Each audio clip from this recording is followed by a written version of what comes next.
What is up, guys? It is John, and I am here live with my co-host Zach. How's it going? And it is week 2, and boy, what an exciting week 2 it is. We're both 2-0, Yeah. off to good starts with the sky's the limit. Yeah. So tell me about it, man. Tell me about the Vols. Actually, I'd really rather you go first. Okay, so I'm going to go first this week. So, Big Blue, Kentucky. I'm just going to start with saying, for one, Roman Harper suck it. He come out and said Kentucky was soft, and I think they proved anything but that. He go to Alabama. I don't care where he went. Alabama, Schmama, whatever. Comes out and says Kentucky is soft. I think Kentucky went to Gainesville in the type of environment in the swamp to fall behind like they did and have the fortitude to come back and win the game. It was something special to see. I mean, it really was. As a Wildcat fan, growing up the way I did, in the 90s, 2000s, Kentucky back then, you could mark 2 guaranteed losses on the schedule: Tennessee, Florida. I mean, Kentucky had a shot against Alabama. They had a shot against Georgia back then. But the guaranteed losses of the season growing up was Tennessee, Florida. To see Kentucky win 3 out of 5 against the Gators, to go into Gainesville for the second time in 4 years and win the way they did, to have the young talent we have, it was something special to watch. And as a Wildcat fan, I couldn't be happier and more proud to see this team do so well and persevere. I mean, it was just something. And then I think the biggest thing to take away as a Kentucky fan watching this game is it's no longer a fluke. It's no longer an upset. This is where we are. This is who Kentucky is now as a football team. Is they are what I would consider, I guess a lot of people would say, second tier. So you got Alabama, Georgia's kind of level on, I agree, right? Then who's below that? Used to be the Auburns, LSU's, Florida. Now it's Kentucky and Tennessee. And really, who else? Right now they're saying Arkansas. Well, last week they were saying Texas A&M. Not anymore. Well, Texas A&M's gone. Arkansas. I'd say Kentucky, Tennessee, Arkansas. 3 teams who 10 years ago was at the bottom. All at the bottom. Now we're right here close to the top. Things are looking great. And it's exciting. It's super exciting. And I can't wait to see what the future holds. I mean, my God, these young talent we have: Dane Key, Deion Walker, Barry and Brown, and all these young guys that we brought in who are making game-changing plays. But boy, we got to talk about that interception. I love the interception. Jordan Wright's interception was the most exciting thing I saw all weekend, and neither one of those teams are my team. Jordan Wright, I tell you what, he was suspended last week. We didn't have him. Right. He knew within 24 hours? Yeah.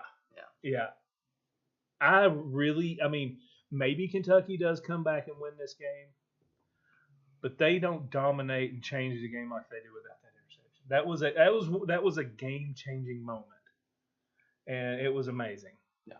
It was something. It was amazing to see. Dane Key's catch, true freshman making a catch like that. That's something you see on Sundays in the NFL. It was the greatest catch I've ever seen. It was amazing. Deion Walker making that hit. Oh my God, blowing through their line. It's so fun because this year could be very special for Kentucky.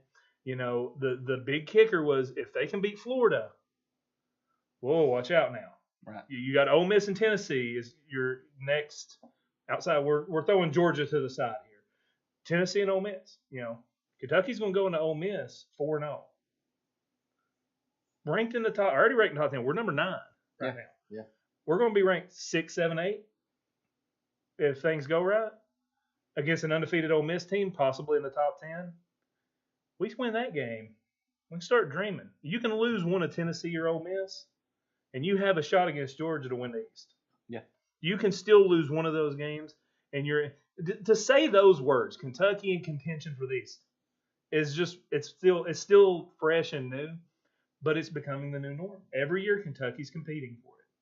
They still got to catch Georgia. I think we're all chasing Georgia right now. Yeah. But every year it's a little closer.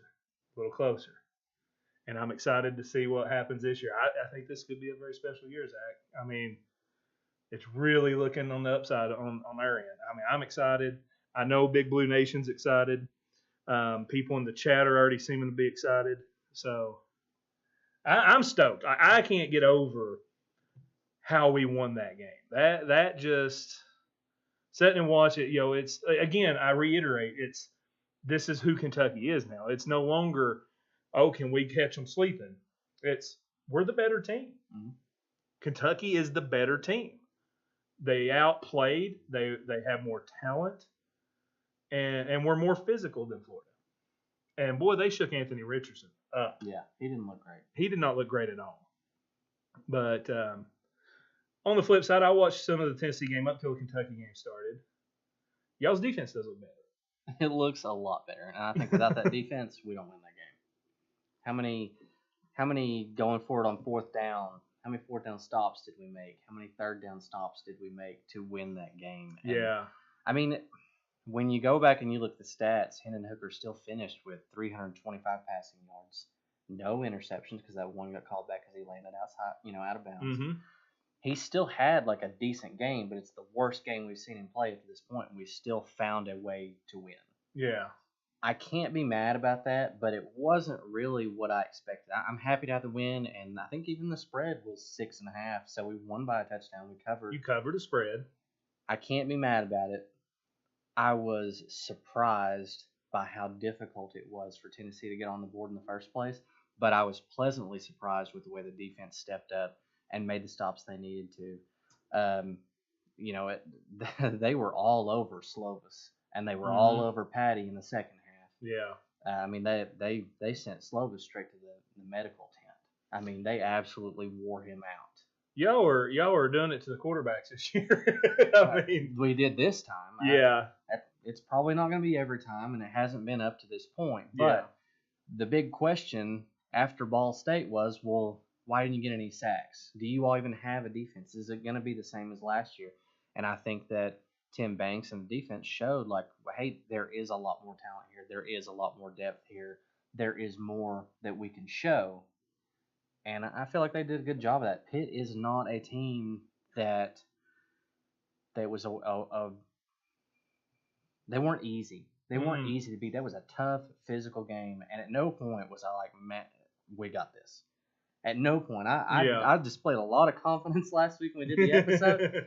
When we actually got into that game, I mean, when I finally got my streaming service to work where I could watch the game, we were already down 3-0. I was like, what is going on here? We scored within 10 seconds.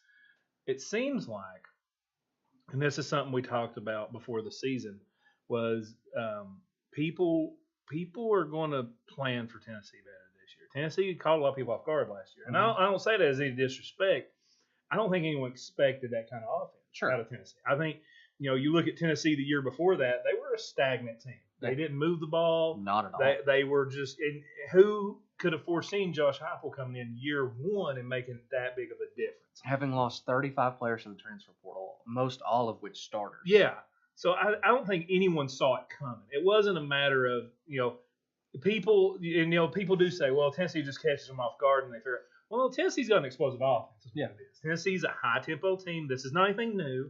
We're used to this with the Baylors, the Oregons, and the West Coast type teams. We're not used to that in the SEC.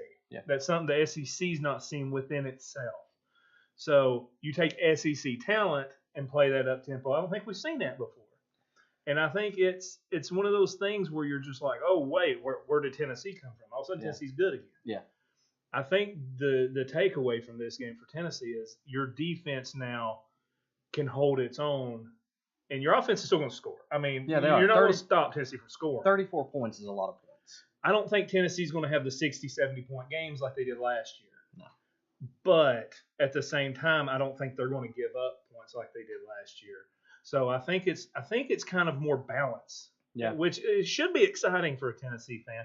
Even though it's nice to see the offense, score a buttload of points. I love offense. But it's nice to see some balance because defense, we'll go to the Kentucky Florida game without that defense, man. Yeah. Holy cow. Yeah. They're one of the best defenses I think I've ever seen in Kentucky. That was the best defensive performance I've ever seen out of anyone. They're amazing, and they're just going to get better. They're going to get better as the season goes. Two people made a lot of money Saturday. Kentucky's defensive coordinator, Brad White. It's pretty much, he's going to be a head coach next year somewhere. It's inevitable. And Will Levis. Will Levis may not have had the best game, but he played a good game. He did play a good game. He made good throws. He made good decisions. He had one turnover, which was not his fault. That was our offensive line's fault. He got blown up, and the ball got knocked in there. I don't know if you saw that or not. I don't know. I was probably reading one of the million text messages you sent. Yeah, I was kind of blowing Zach up. It counted as an interception. But basically, it was one of them where a guy came unblocked, blew him up, ball popped out. Tennessee guy was in the right spot, right time. Yeah. So that, or Florida guy, sorry, not Tennessee. So that was the only turnover. He made brilliant. His throws were on point. He showed a lot of maturity, a lot of toughness. And what it really excites me is you saw our offensive line struggle, but when the second half came, they came in there. I don't know if it was Rich Scangarillo's scheming helped the offensive line or if they just kind of it clicked. Yeah. You know what I mean? It finally clicked. I mean, they're talented. It was just like Stoops said week one, it was a recognition problem, not an ability problem. And I just wonder if that recognition problem corrected itself. It finally clicked. Kentucky, to me, looked like a team that began to believe. Mm-hmm. They played out of their minds. They play. It was like Appalachian State playing Texas A&M. Yeah, like, just everything went right. Everything went right. Everything started to flow, and it was fluid, and it was going. Everything was the same direction. It all linked together. Mm-hmm. That's what Kentucky's defense looked like the other night. And it was insane. Our linebackers. I want to say this. You know what? I know Alabama's good. I know Georgia's good. I think Kentucky might have the best defense in the SEC this year. I think their experience on top of the absolute ability they have. That's why I think this has the potential. If this team continues to develop and continues to grow, this could be a very special season.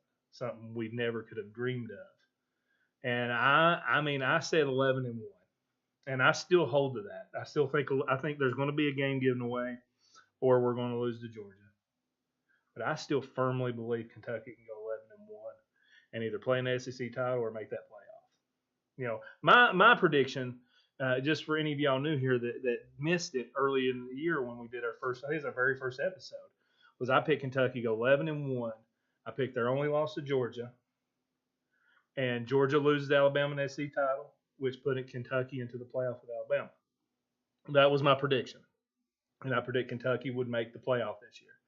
I know that's a reach, and that's a homer prediction, but as I'm seeing the team develop, I know it's just week 2, but guess what? Chris Rodriguez is back. Yep. He was cleared to play today. So now we got the SEC's reigning and leading rusher back, who has got a good opportunity to break Kentucky's all-time rushing record. And, I mean, offensive line's figured its way out. We got our best running back back. Will Levis is playing out of this world. We got 3 amazing wide receivers. We got arguably the best defense in the SEC. Why not? Why not? It's bold. That's bold, but you know what? Bold. I believe in them, and it's the recruiting. Mark Stoops, also we haven't talked about, Mark Stoops broke Bear Bryant's record as the winningest coach in Kentucky history. He deserves it. He deserves a statue outside that stadium. I still call it Commonwealth. Screw Kroger Field. When they say Kroger Field on the radio, I ignore it. It's Commonwealth Stadium. But I think, and it's still hard for people to wrap their heads around Kentucky. People talk about tradition and history, right? Tennessee's rich in tradition and history. Florida, Alabama, Georgia. No one gives credit to creating their tradition and history in the present. Tennessee had to start their tradition somewhere. Their history, their historic run started somewhere. So did Alabama, so did Georgia's. It just happened to be a long time ago. Kentucky's creating their history now. Yeah. Kentucky's becoming a powerhouse. The university's making investments. The players are being recruited. Dude, think about this. These young guys are seeing what's happening. They're seeing this offense with Will Levis and Dane Key coming in as a true freshman and Berrien Brown coming in as a true freshman and making impacts. What message does that say to these five-star athletes? Yeah, I can go to Alabama and sit on the bench for 2 seasons and then play. Or I can go Kentucky and make a difference and put Kentucky where the Alabamas and Georgias are at. So I think this is going to do nothing but help recruiting, which, I mean, they're recruiting lights out. I mean, Kentucky's used to be a top 50 recruiting class every year to now they're a top 15 recruiting class every year. It's just things that, as a Kentucky fan, I know I'm rambling on. This is things I've never seen. This is why I wanted you to go first. We're new money. Yeah. We don't know how to act, okay? So give us some credit. Georgia fans, Tennessee fans, just give us a little bit of credit because we don't know how to act. We're still burning couches in Lexington. And we do that every other year. Sure about the poor guy. So I don't know if you saw the aftermath. They went nuts in Lexington, right? Okay. So kind of this tradition now is they burn a couch or whatever on campus, burning the couches. It's kind of a reference to burning the ships. Okay. They flipped a car upside down. Well, it so happens it's just some random guy that happened to be passing through and parked on State Street. He's from Illinois. Mm-hmm. Didn't even know the game was going on, nothing. They wound up flipping his car upside down. So, I don't condone that. Guys, don't flip cars over. Burn the couches, celebrate, have fun. But don't burn my couch. Yeah, burn your own couch. Stay away from mine. The couches aren't cheap, man. They're expensive. Yeah. I mean, not to get off on a random subject, but crap. I don't know. I can't afford to be burning couches. How about you? But you know what? If it means Kentucky beating Florida, being ranked in the top 10, I definitely consider burning my couch. Who do you all play this week? We play. Is it Northern Illinois? No, it's not Northern Illinois. It is. I had a brain fart. It's the Youngstown State Penguins. Are they still the Penguins? I have no idea. Let's see. They're playing Youngstown State, which I do believe. Let's see what their mascot is. I know, and the only reason I know that is they used to be on, or they still are, on the NCAA footballs. In 2004, it was the Penguins. Yeah, NCAA football 04. Did you have that game? I don't know. I might have been too young. That was a good one, man. Yeah, they're the Penguins. Okay. I mean, cool mascot. Youngstown State Penguins. We were talking about mascots last episode, and I don't know where I heard that Akron was the Acorns. They're not. They're the Zips. They're the Zips. They're kangaroos. But I made a fool out of myself on YouTube. I can't remember where I saw Acorns at. What was it? Somebody wanting a hoodie or something? Well, yeah, our friend Zach Bird, he likes dumb dumb mascots. Yeah. And that's what we were talking about. I thought about that afterwards. I'm like, are they the Zips? Yeah, which is like a kangaroo. Yeah, I guess. It's a kangaroo mascot, but yeah. Now somebody does have the Acorns. ESF is the acronym, but I didn't have the patience to. Hey man, you know what? There's so many mascots and so many teams. It's hard to. We should do a mascot challenge one day when it's a slow week though. What do you have in mind? One of us names a school and the other tries to guess the mascots. I will never get that. I'm pretty decent at it. Throw a school out. Throw a random school out. Well, you're like 40. Zach. I'm 37. Okay? I'm not 40 yet. Like 40. Roughly 40. Roughly 40. Well, you're 30, so. I'm fine with that. You told me last week. Hey, dude, 30s are the best time you like. That's what you told me. 30s is when stuff happens. So throw a random team out there. Just any school. Okay. Let's see. We'll start with the easy one. UAB. Dragons. No. You don't know Wilbraham. They're not the Dragons? Nope. The picture is a dragon. They're the Blazers. Okay. You got to give me credit, though. No, the picture was a dragon. Dragon Blazer. No. See, and just like that, your game is ruined. You're right. But I did. Look at how good I am. So, I didn't say I was good at it. I just said try it. It's a trial. Come on, man. No, let's talk about Tennessee, man. I've rambled on about Kentucky. Let's talk about the game. Break it down for me. Yeah, I mean, just kind of like I said earlier. Sorry, our producer's back there going nuts. By the way, we got, we did fire Sean. Yeah, Sean's gone. We got Daniel back here, and we also got a new guy, Cameron. Sorry, Cameron. I'm really bad with names, Cameron. You're just gonna have to forgive me for that. You don't have to forgive But him. Cameron's the sound guy. Sound, y'all tell us how it is. It's a work in progress. We need to update some things, but we got someone helping us with sound now, so it's a work in progress, and we're very excited about it. Helping us, no. Doing all the work, yes. Okay, yes, doing all the work. See, our job is to be fun and entertaining, Right. And then their job is Just to to make work. it work. Yeah. It works. It's beautiful. It's beautiful. This is the best job I've ever had. I know, right? And now that I don't have to produce it, it's making it so. I've not moved from this spot in It's- an hour. It's kind of weird. It's kind of weird not doing the producing part. I'm really grateful to have Daniel and Caleb. Cameron. Sorry. Think Ferris Bueller's Day Off. Okay. Doesn't he look a little bit like Cameron? Okay, I'll never forget now. Cameron. See, there you go. Okay, you got it. You stuck it in my head. We've got Wish, Ed, and Cameron. Wish Ed Sheeran and Cameron. That's it. So yeah, these guys are awesome though. And all jokes aside, Yeah. we're really grateful to have them here. It's working. If you all can see it and hear it and it looks okay, then they're doing a great job. From what I can tell, they're doing a great job. I'm peering over the table at John's phone because I'm not pulling it up. But from what I Somebody can said see, it they're just doing works. good. It just works. Fire theft. You know who that is?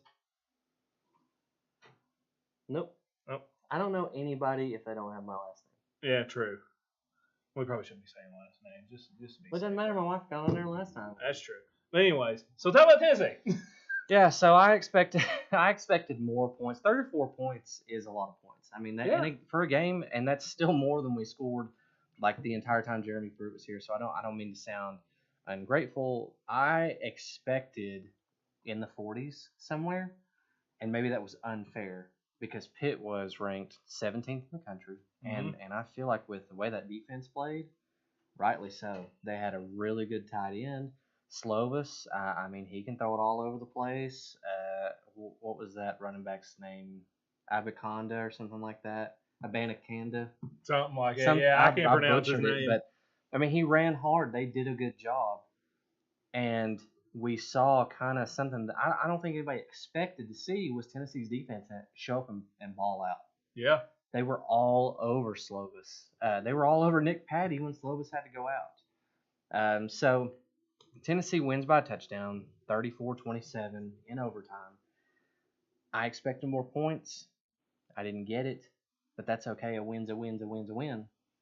And You're 2-0, baby. Still, that defense looked good. Yeah. Defense looked good. That was the most impressive part of it to me. I mean, Hooker, I don't want to say he struggled. It's just he went against a good defense. He didn't turn the ball over. Well, no, he still played well. He still threw for over 300 yards. And so, I mean, he was inaccurate at times across the middle of the field. Mm-hmm. But he also had 2 or 3 passes that Cedric Tillman dropped. Yeah. He threw a pass to Princeton Fant that he dropped. He threw 1 or 2 to Jalen Hyatt that he dropped. I mean, if it was perfect, nobody ever loses a game, right? If everybody plays perfect, nobody loses a game. So you've got to miss some. You've got to struggle a little bit. That's part of it. Yeah. But overall, Hendon Hooker did well. Oh, yeah. They showed up and balled out when it mattered. Mm-hmm. They scored that touchdown in overtime and won the game. Defense balled out. I'm super excited about the defense. Yeah, you should be. And so now, if we can put the week 1 offense and the week 2 defense together, I don't know where you lose. I mean, I know I drink a lot of orange Kool-Aid on this show, but I don't know where you lose if you're scoring 59 points and you are stopping people on 4th down every time, or 3rd down, or hitting the quarterback 20 times. I do have a question for you, though, because this has been bothering me since the game. Okay. You watched part of the game, right? I watched it up till Kentucky started. Okay, so what time did that game start? 7. 7. So you probably would have seen this. Nick Patty, Mm-hmm. the Pitt backup QB, Yep. hurt Mm-hmm. bad.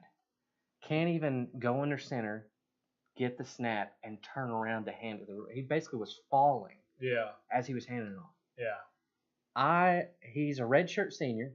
Mm-hmm. Probably, I think they say he had 2 career starts. So I imagine. I mean, I'm going to give Pitt, you know, I'm going to give them a little credit because I think he probably said, "Coach, I want to play. Mm-hmm. I can play through this. I will play through this. I may never play again because he's not going to be good enough to go to the NFL based on what we saw. I mean, he was 9 for 20 with 1 touchdown. But watching him hobble around like he did for the entire time he was out there was rough to watch. And I kind of felt like it gave Pat Narduzzi sort of a bad look, leaving somebody out there that, yeah, he may never play again, but if you don't know the status of your starting QB, are you going to let your backup QB break his leg out there? Because that's what it looked like they were getting ready to deal with. It looked like they were just prepared to let him be expendable. And take that's the way it felt, and I'm sure he begged. Because that's what that's what a competitor's going to do. That's someone who plays the game and loves it. They're going to beg to play. They were going to put in their 4th string quarterback before their 3rd string quarterback. It was like all their quarterbacks were seniors too. It's ridiculous. Mm-hmm. But instead, they left Nick Patty out there. He literally could not stand on that leg. He was out there getting plays from the sideline, standing like a flamingo because he could not put weight on that leg. And then when I saw him go under center, they snapped the ball to him. He turns around and hands it to the running back and almost falls because he can't put weight on that leg. Yeah. And I was just like, man, I'm sure he's fine, but that really, I felt like it gave them a bad look leaving him in that long. And if you don't know what your starting quarterback's going to be like by the end of the day or for next week, are you going to sacrifice your backup QB for that? It does seem that way for sure, and it was weird. And two, like if it's a bad enough injury, he can apply for a medical red shirt. He could, and I'm sure the NCAA would grant it to him. I'm sure they would, because you can make that application. That's what Ramon Jefferson that they're going to do with him is he's going to try to he's a super senior, and he transferred from D2 or junior college. Sam Houston State was a D2 All-American. Transfers to Kentucky, gets his first big time start, has a great first play, tears his ACL. So hopefully they'll let him come back next year. But yeah, it didn't make any sense because it's like it's almost hurting them keeping him in there. At least they could put in the next quarterback and hand the ball off. I mean, the running game wasn't that bad. No, their running game seemed solid. I mean, worst case, have him to throw a couple outs to keep it honest and just start running the ball. Well, like I said, every quarterback they showed was a senior. They've all got experience. They know the game. They know the system. Yeah, they've been in the system for years. I didn't care for that, and like I said, I'm sure he begged. That's what I would do if I knew I'd probably never see the field again. But watching him, it wasn't just like a limp. It was legitimately like peg leg Joe out there. Yeah. It was like he could not put any weight on it. And I felt bad for him, and we just continued to put him in the grass. I mean, I felt a little bit bad for him. I'm not a Pitt fan by any means, and I don't know Nick Patty at all, and I'm not a fan of his. But I didn't like that. No, a little bit. You don't want to see somebody, especially that age in their career, get any kind of serious injury and then be neglected like that. He could do permanent damage. Yeah, like that.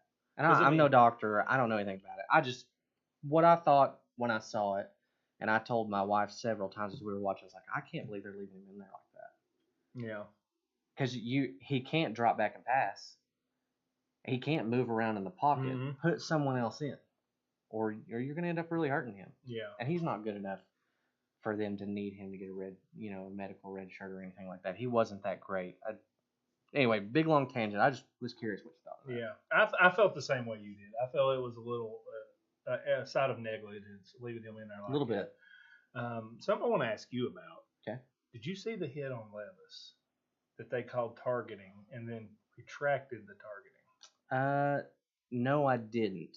But we had a similar situation in the Tennessee game, kind of towards the end, where one of our freshmen or sophomore, it was on a kickoff.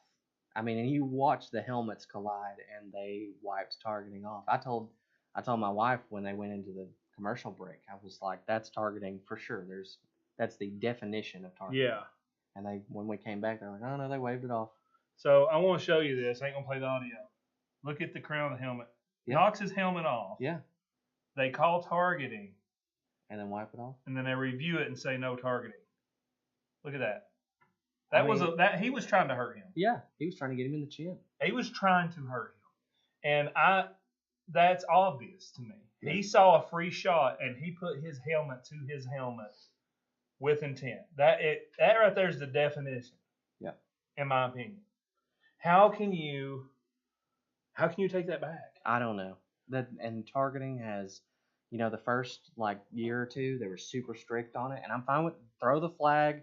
Go back, review it if it wasn't really, because stuff happens quick. Yeah, it's a fast game. Yeah, throw the flag the moment you think it's happening, and you can wave it off later. But that, to me, shouldn't that at least been helmet to helmet? I mean, isn't that the definition of targeting? To me, that is the exact definition of it. And here's some poetic justice for you. Okay. No one's talking about this, and I don't know why. So, Will Levis, they mic'd him up before the game. They had this little segment, which is real cringy. He was talking out with his buddies, in the field. But he also, at one point, said he watched Scarface. Yeah, I saw that. So, it's cringy, whatever. But he had a big cut under his eye, like Scarface. I think they showed that. Yeah. Did they show that? Okay. I just thought it was kind of poetic justice in a way. I thought it was kind of neat. It's one of them moments that it was all planned, John. Yeah, it was all planned. He told that guy, so I'm going to let you, the lineman's not going to block you. And we're gonna let you hit me and cut this cut on my face. It's like wrestling. Yeah, it's fake like wrestling. That's what it is. It's fake like wrestling. Wrestling ain't fake. That's the biggest lie I ever told on. Okay, I will say this: those falls in wrestling hurt. Because I've done professional wrestling, but it is fake. And I can't say it's fake, but you don't have to. The hitting the mat is very real. Getting hit with a chair is real. And that's the truth. Trust me, when they hit somebody with a chair, they're hitting them with a chair. That's not fake. Well, I'm glad to know. The things those guys put themselves through, especially, I want to say low level, local wrestlers, the shit they go through for nothing. I'm just like, what? They really love that stuff, man. I wouldn't do it. I mean, I got kicked in the face and thrown over the ropes for free, but that's a different story. Was that your wife? Yeah. That was my wife. You know that when you and I went to play for that semi-pro team and that guy took all of our money? He went to do wrestling. He invited me to come and watch a match. I was like, are you kidding? You owe me like $300. Yeah, you took everyone's money. You think I want to watch you wear tights and fake things? Oh, my God. All right, so I'll tell you what. We're going to take a quick intermission. Okay. And take a bathroom break. Union break. Union break. All right, guys, we'll be right back in just a few minutes. Here's some highlights from the games to keep y'all entertained. Hopefully they work. Click the mouse, Daniel, and it'll come up. God, Daniel. Was he counting down? They go with the tap pass. And not much there.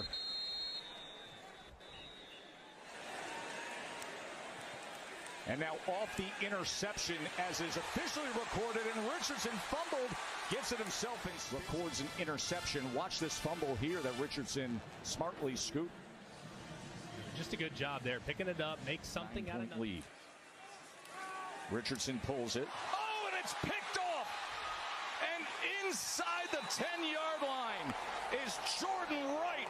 What a play by Jordan Wright. And all of a sudden, Kentucky's in prime position.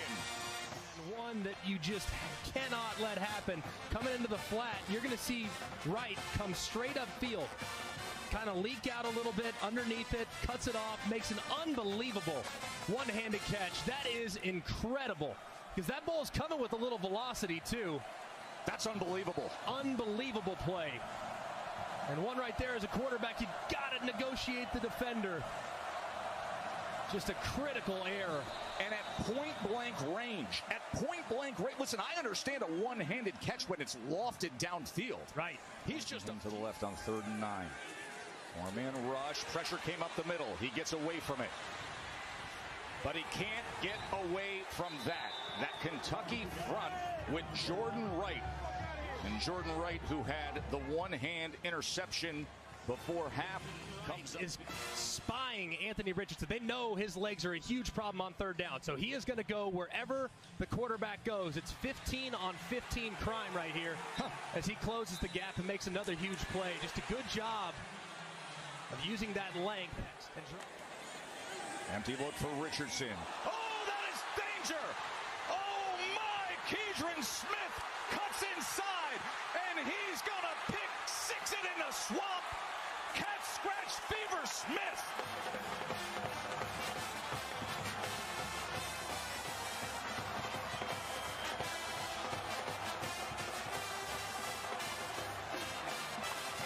But this moment right here is the biggest we've seen so far tonight.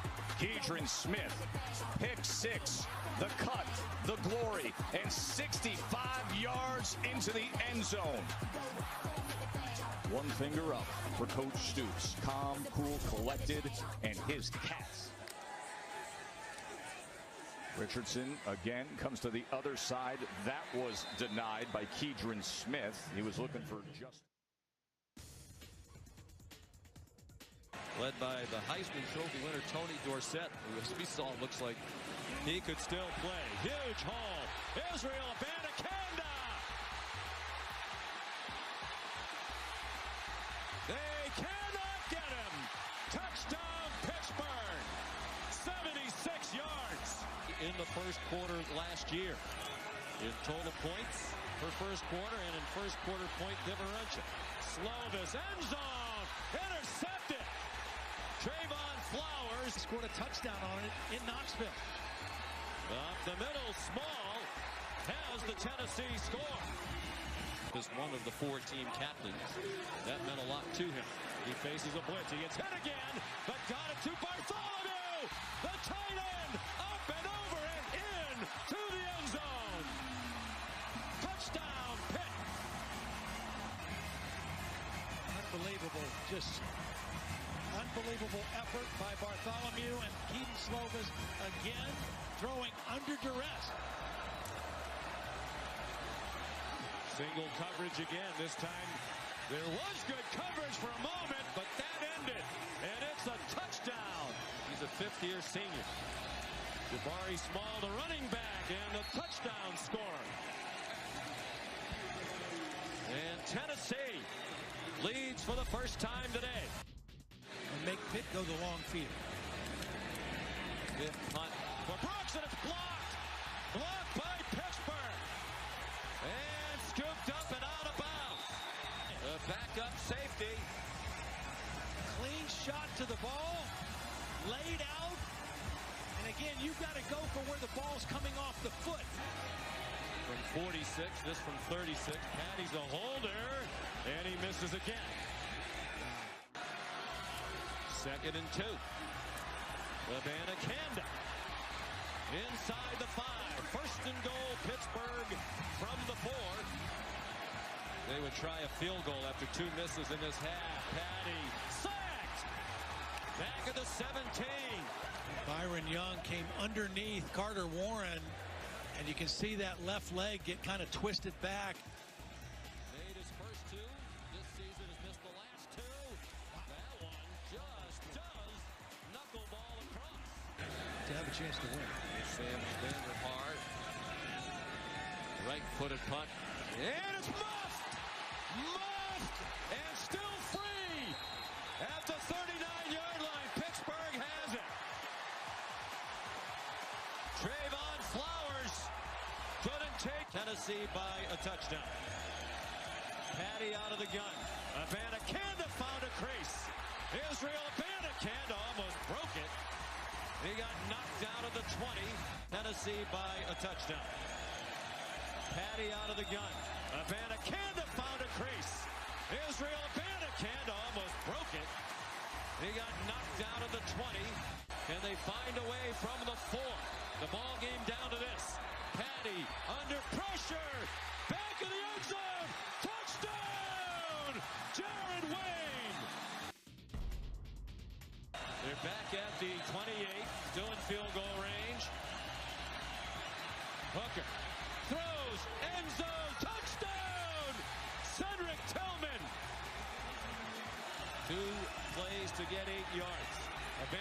a whiff on the block.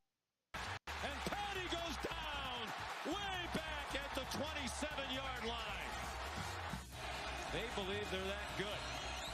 And they went on the road against number 17. Last play, incomplete. Diving attempt by Mumfield. It wouldn't have mattered even if he caught it. He was short of the end zone. Tennessee wins the Johnny Majors Classic in overtime.